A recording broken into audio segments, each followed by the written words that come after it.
네, 오늘은 시편 103편 13절, 14절 말씀을 공부하겠습니다. 시편 103편 13절, 14절 말씀입니다. 예, 우리 찾으셨으면 같이 한번 읽겠습니다. 시작! 아비가 자식을 불쌍히 여긴같이 여호와께서 자기를 경외하는 자를 불쌍히 여기시나니 이는 저가 우리의 체질을 아시며 우리가 진토임을 기억하심이로다. 아멘. 예, 우리가 지금 시편 103편을 계속 공부하고 있는데 다윗이 하나님의 크신 은혜를 기억하면서 그 받은 사랑을 기억하면서 쓴 시다. 우리는 그렇게 지금 공부하고 있는데요.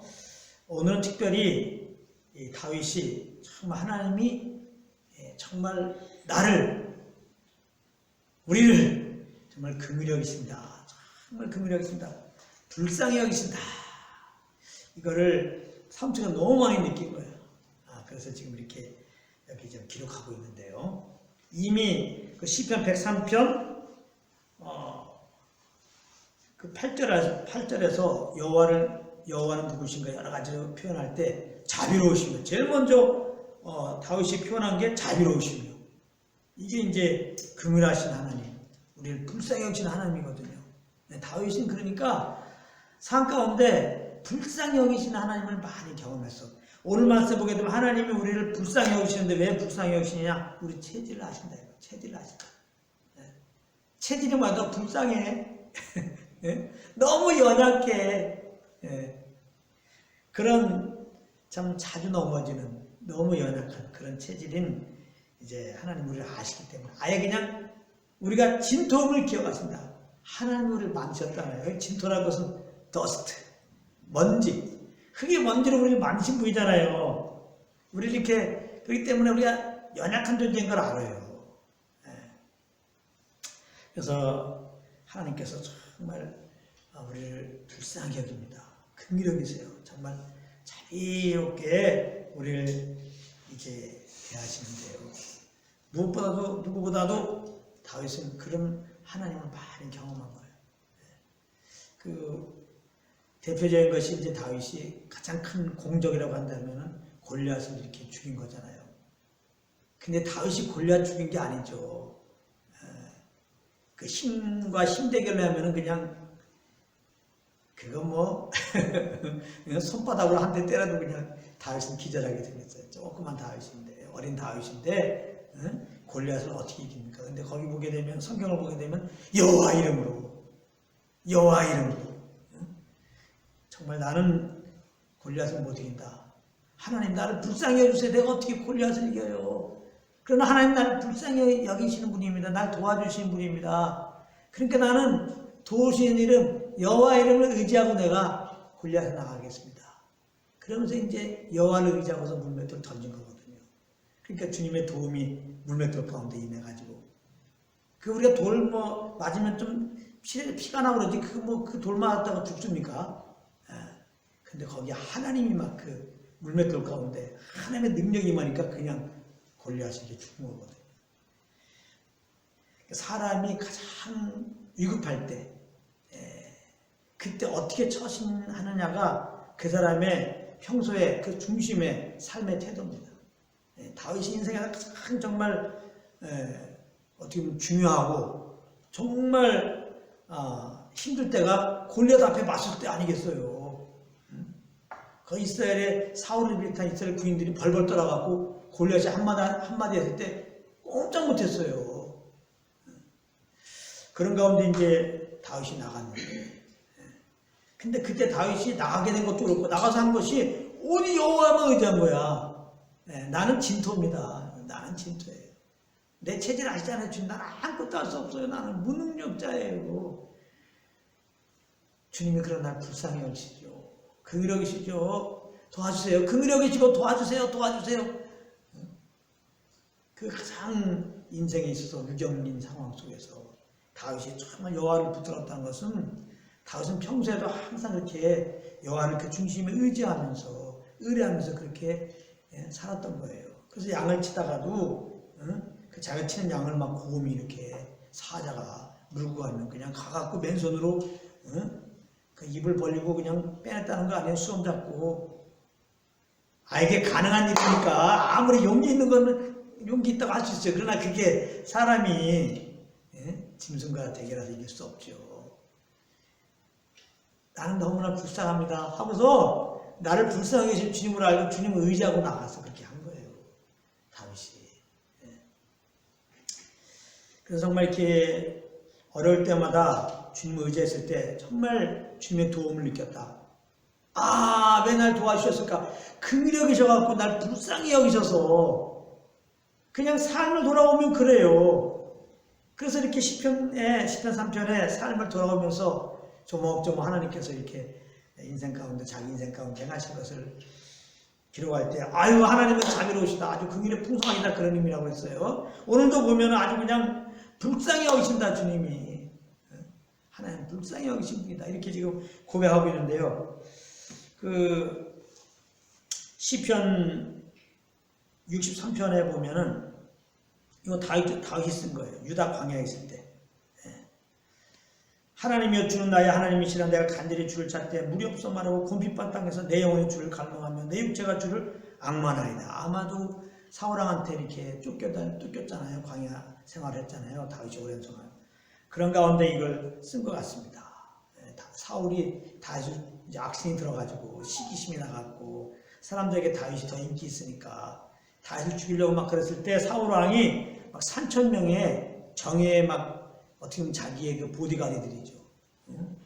그런 구인들을 데리고 막 샅샅이 뒤지면서 찾았다 그러면 죽이려고 다윗을 쫓았거든요. 그런 정말 생명의 위협이 있는 가운데서 다윗은 자기는 연약할 수밖에 없죠. 그때 주님께 나간 거예요. 하나님의 주 나의 하나님이여 내가 간절히 주를 찾되 물이 없어 마르고 곰핍했다가 내 영혼이 주를 갈망하며 내 육체가 주를 악망하이다. 오직 주님만 주님의 도움만 구하며 주님께 나갔더니 결국 주님이 보호해 주셨잖아요. 자기 생명 지켜주셨잖아요. 거기서 깨닫는 거예요. 이야, 우리 하나님은 정말 긍휼히 여기시는 분이구나. 불쌍히 여기시는구나. 주님이 불쌍히 여기신다는 것은 그래서 우리를 도와준다. 거기까지 가는 겁니다. 그냥 불쌍히 여기는 마음만 가지신 게 아니라 행동으로 나와요. 너무나 불쌍해서 도와주는 겁니다. 그래서 여기 보면 하나님 불쌍히 여기시는데 자기를 경외하는 자를 불쌍히 여기신다는 거예요. 경외하는 자를. 그러니까 경외하지 않으면 안 불쌍히 여긴다. 그게 아니에요. 하나님은 그냥 불쌍히 여기시는 분이에요. 인생들을. 자기 형상으로 지으신 인생들을 불쌍히 여겨주시는 분이에요. 근데 자기를 경외하는 자를 불쌍히 여긴다는 뭐냐면 경외할 때 하나님이 불쌍히 여기셔서 우리를 도와주는 그 도움을 받을 수 있다는 거예요. 그러니까 여기서 경외한다는 의미는 정말 주님을 의지하는 거. 주님을 믿는 거를 말하는 거예요. 주님을 믿을 때 우리를 불쌍히 여기서 정말 불쌍히 여기셔서 도우시는 그 주님의 긍휼하심을 그 자비하심을 우리가 맛보게 되는 거죠. 사실 안 믿는 사람도 지금 긍휼히 여기세요. 예수 그리스도를 믿는 자들만을 위해서 보내신 게 아니다. 지금 안 믿는 자들을 위해서 다 보내신 거예요. 지금 주님은 그래놓고 모든 구원받기 원해요. 우리뿐만 아니라 지금 안 믿는 사람도 주님이 다 구원해 주시기 원해요. 예수님은 아직 안 보내신 것도 한 명이라도 회개하고 구원받기를 원하여서 지금 그러신다는 거 아니에요. 안 믿는 사람도 지금 다 주님이 긍휼히 여기시고 도와주세요. 주님이 안 도와주시면 어떻게 이렇게 먹고 살아. 안 믿는 사람도 다 이게 살고 이만큼 사는 게 하나님이 긍휼히 여기셔갖고 도와주는 거거든요. 근데 안 믿는 사람 주님을 경외합니까? 경외하지도 않아요. 그런데도 하나님이 다 이렇게 지금 도와주고 있는 거죠. 하나님은 안 믿는 사람들 지금 다 지금 불쌍히 여기시고 그의 필요를 지금 채워주시고 그렇게 도와주고 계신 거예요. 근데 인생들의 가장 큰 도움, 필요는 뭐예요? 지금 죄에 빠졌으니까 이 주에서 구원받는 게 가장 큰 인생들에게는 지금 중요한 거고, 그러므로 주에서 구원받는 도움이 가장 큰 거예요. 그래서 이제 하나님이 이렇게 이 땅에 살아갈 때 필요한 것도 지금 도와주시지만 인생들의 가장 필요한 것은 그 아들 통하여 우리를 주에서 이제 구원 우리가 받아야 되는 거기 때문에 이렇게 그 아들 보낸다고 말씀하시고 2000년에 보내셨고, 그 아들 믿는 자들을 이렇게 주에서 구원하시는 정말 우리에게 온전한 도움을 주는, 그래서 우리가 그 예수를 믿으면 온전한 주에서 구원받으면 받는과 동시에 정말 주님의 긍휼을 우리가 입은 거죠. 정말 주님의 자비하심을 입은 거죠. 그래서 우리가 구원받은 우리들은 정말 주님은 나를 불쌍히 여기시는 분입니다. 나를 긍휼히 여기시는 분입니다. 자비로 나를 대하시는 분입니다. 항상 우리는 그거에 대해서 감사해야 되겠죠. 믿는 우리들은 주님의 그 긍휼하심을 기억하면 염려할 게 없고 그냥 긍휼히 여기서 그를 통해 구원하여 주님께 찬양할 수밖에 없어요. 감사할 수밖에 없어요. 우리가 무엇을 해서 이만큼 산 게 아니에요. 주님이 우리 안 믿을 때도요. 무엇을 해서 하나님이 그렇게 해준 게 아니니까 지금 안 믿는 사람들 하나님이 지금부터 살게 하시잖아요. 그들 주님 원수 행하고 있는데요. 주님 경외하지도 않아요. 안중에도 없어요. 하나님. 근데 하나님이 긍휼히 여기서 지금 도와주잖아요. 우리를 구원하시면서 주님이 긍휼히 여기서 도와준 거예요. 우리가 구원받은 게 우리 어떤 잘남이 있어서 구원해 준 게 아니에요. 구원받을 게 있어서 구원해 준 게 아니라고요. 여러분 잘 아셔야 돼요. 우리 어떤 의로 구원받는 게 아니에요. 하나님이 긍휼히 여기서 우리 가운데 보내신 그 예수 그리스도의 십자가의 공로로 구원받은 거예요. 하나님만으로 그 십자가 죽으시고 부활한 예수님이 정말 나의 구원되는 것을 복음을 듣는 가운데 이게 믿음이 와갖고 정말 믿음으로 예수님을 마음으로 영접하고 입으로 고백해서 구원받는 거거든요. 정말 하나님 나를 너무너무나 긍휼히 여기신다고 우리를. 그래서 이렇게 구원하신 다음에 예수 믿기 전에도 이렇게 우리를 긍휼히 여기셔서 이렇게 필요를 채워주셨는데 무엇보다 그 아들 통하여 구원하시고 자녀 삼아 주셨는데 생각해보세요. 자녀 삼아 주셨는데 왜 우리를 긍휼히 안 여겨주시고 그러므로 왜 우리의 필요를 안 도와주시겠습니까? 제가 놀라운 말씀 하나 인용해드릴게요. 오늘 이렇게 말씀을 찾다가 신명기 말씀 이렇게 묵상하는데 전에는 이 말씀을 찾다가 이제 성경을 몇 번 읽었으니까 읽긴 했었는데 내 마음에 담겨지지 않은 말씀이 하나 있더라고요. 깜짝 놀랐어요. 알려드릴까요? 자, 신명기 말씀 한번 보겠습니다. 신명기 1장 말씀 보겠습니다. 신명기 1장 31절에 이 말씀 있더라고요. 신명기는 이제 모세가 이스라엘 백성들 40년 광야 생활을 이끌면서 이제 그 하나님의 그 은혜를 기억하면서 정말 하나님의 그 언약을 기억하면서 그 말씀을 기억하면서 그 적각골이 흐르는 땅에 가서 그렇게 잘 살아가다가 마지막으로 이렇게 권면하는 그런 내용들로 진행되어 있는데요. 자, 신명기 1장 31절에 보면은 이런 말씀이 있어요. 이거 한번 같이 읽어볼까요? 신명기 1장 31절 시작. 광야에서도 너희가 당하였거니와 사람이 자기 아들을 아는 같이 너희 하나님 여호와께서 너희의 행로 중에 너희를 아는사 이곳까지 이르게 하셨느니라 하사. 모세가 뭐라고 그러냐면 사람이 자기 아들을 아는 같이 너희 하나님 여호와께서 너희의 행로 중에 너희를 아는사. 이스라엘 광야 생활 가운데 하나님이 사실 그들을 안고 가셨다는 거예요. 모세가 이렇게 참 빛을 받았어요. 그러면 그럴까? 우리를 안 안았는데요? 자, 그 다음 말씀입니다. 33절. 그는 너희 앞에 앞서 행하시며 장막집 곳을 찾으시고 밤에는 불러 낮에는 구름기둥 너희의 행할 길을 지시한지라. 그래서 이스라엘 백성들이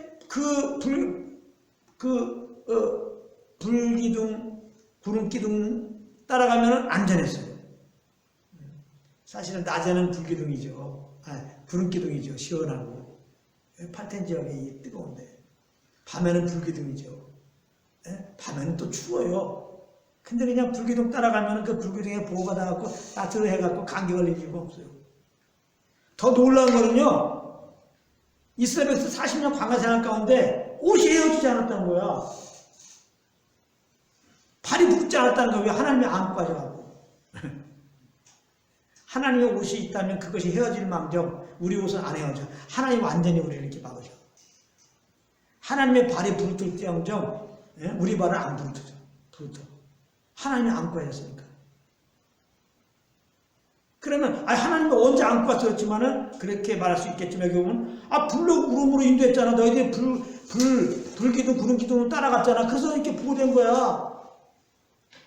불기둥 구름기둥은 주님의 팔이었단 말이에요. 여러분 이스라엘 백성들을 불기둥 구름기둥으로 인도하셨던 그 불기둥 구름기둥이 우리 안에 오신 성령님이라고요. 할렐루야.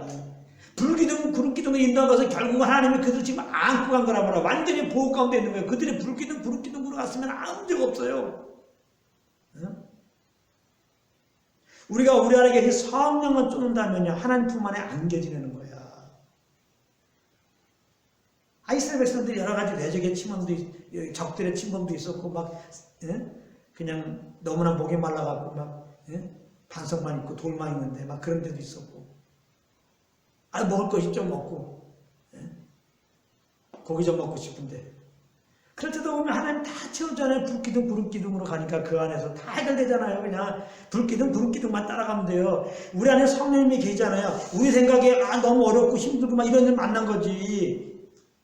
그러니까 우리 힘으로 사는 건 안 된다니까.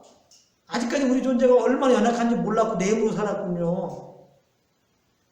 우리에게 어려움 주신 건 다 이거인 거야. 나는 이게 크게 뭔지구나. 나 아무것도 아니고 나는 이거 주님의 도움이 아니면은 다시 불쌍히 여기서 불쌍히 여기신 주님께 긍휼을 구하면서 불쌍히 여기신 주님 믿고 그 주님께 나오라는 얘기인데, 오늘 말씀에 주님은 정말 불쌍히 여기신다니까. 그래서 우리를 도와주는데 그 아들 통해서 죄에서 구원하시고 성령을 보내셔갖고 우리가 어떤 상황에서도 감사할 기쁨으로 오직 주님을 예배하는 자로 사실도 도와주고 계신 거니까, 우리가 어떤 어려움인데 지금 찬양을 못하고 어떤 어려움인데 지금 주님을 못 섬기냐고. 지금 왜 지금 내가 얼굴을 못 피냐고요. 우리 안에 성령을 쫓으면 돼요. 다시 이스라엘 백성들이 불기둥 구름기둥 따라가면 된 것처럼 발이 붕뜨지 않았다고 생각을 해보세요. 우리가 좋은 나이키 운동화가 있는 것도 아닌데 발이 붕뜨지 않았고 놀랍지 않아요? 옷이 헤어지지 않고, 낮과 밤 온도차가 있고 바람이 막 사막의 바람이 몰아치는데 옷이 다 헤어져야죠. 옷이 안 헤어진단 말이야. 불기둥 구름기둥으로 가니까.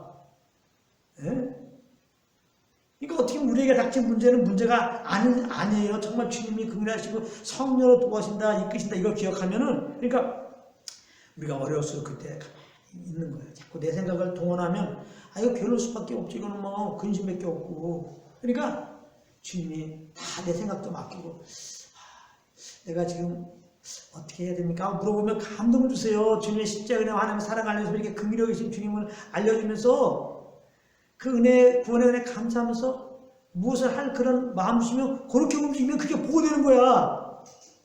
그렇게 사는 게 바랍니다. 우리 모두가 우리를 긍휼히 계시는 불쌍히 계시는 주님, 그래서 그 아들을 통해서 우리를 이렇게 구원하셨고 성령으로 지금 우리를 이렇게 인도하셔서 경외하는 자에게 이제 오늘 말씀에 긍휼히 여기신다는 거잖아요. 경외. 나는 정말 주님의 긍휼이 필요합니다. 긍휼이 필요합니다. 항상 내 자신의 한계 인정하고 주님의 긍휼을 구함으로 말미암아 늘 삶 가운데 주님의 긍휼을 경험함으로 그 긍휼의 주님을 예배하고 긍휼의 예수 그리스도의 복음을 증가하여 내시기를 예수님으로 축복합니다.